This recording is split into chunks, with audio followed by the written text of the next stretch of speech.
L'être humain doit d'abord réussir à survivre. Il s'attache simplement à satisfaire ses besoins physiologiques. Il découvre ensuite la sécurité que lui apporte l'appartenance à un groupe, et le respect de ses traditions.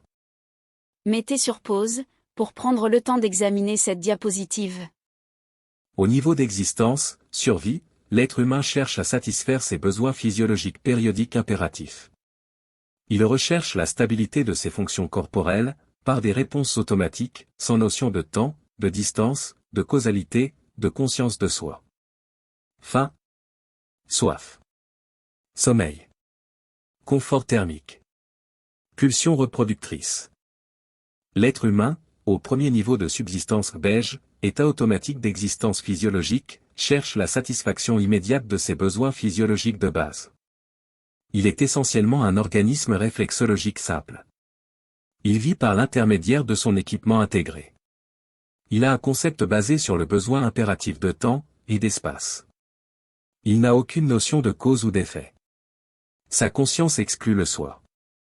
Elle est limitée à une tension psychologiquement déterminée, quand elle est présente, et le soulagement de cette tension, quand il y a lieu. Il vit une existence purement physiologique. Au premier moment de l'humanité, et durant des millions d'années, les premiers êtres humains essayaient de survivre. Ils devaient faire face à des prédateurs, dont la plupart avaient un avantage physique sur eux. En effet, beaucoup de prédateurs avaient plus de force et de rapidité. L'acuité sensorielle des premiers humains était donc extrêmement fine.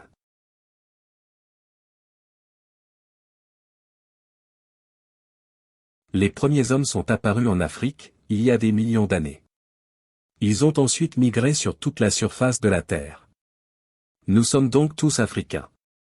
Il y a eu une quinzaine d'espèces d'Homo, qui ont parfois coexisté ensemble. Aujourd'hui, il n'en reste plus qu'une seule, l'Homo sapiens sapiens, dont nous descendons depuis 300 000 ans. Nous savons qu'il vivait de pêche, de chasse, et de cueillette. De nombreuses fouilles ont permis d'établir ces faits.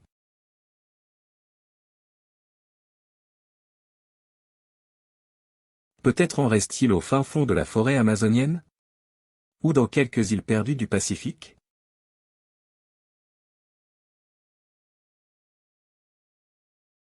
Nous vivons ce niveau d'existence à la naissance.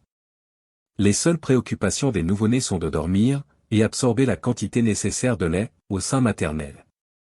Les soldats, les réfugiés, et les sans-abri, peuvent se retrouver à nouveau à ce niveau d'existence, en vivant des situations extrêmes. De même, au moment de la vieillesse.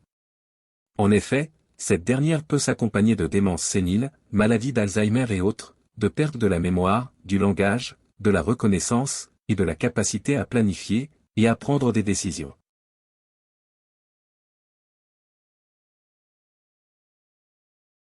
Il faut les aider à satisfaire leurs besoins physiologiques, sans quoi toute communication rationnelle, ou émotionnelle, serait vaine. Mettez sur pause, pour prendre le temps d'examiner cette diapositive. Mettez sur pause, pour prendre le temps d'examiner cette diapositive. Au niveau d'existence beige, il s'agit d'exprimer le soi, automatiquement, en fonction des impératifs physiologiques, et des possibilités de l'environnement. Pour qu'émerge un nouveau système de valeurs sur la spirale dynamique, il faut que les conditions de vie se soient modifiées. Ici, résolution des problèmes élémentaires de survie.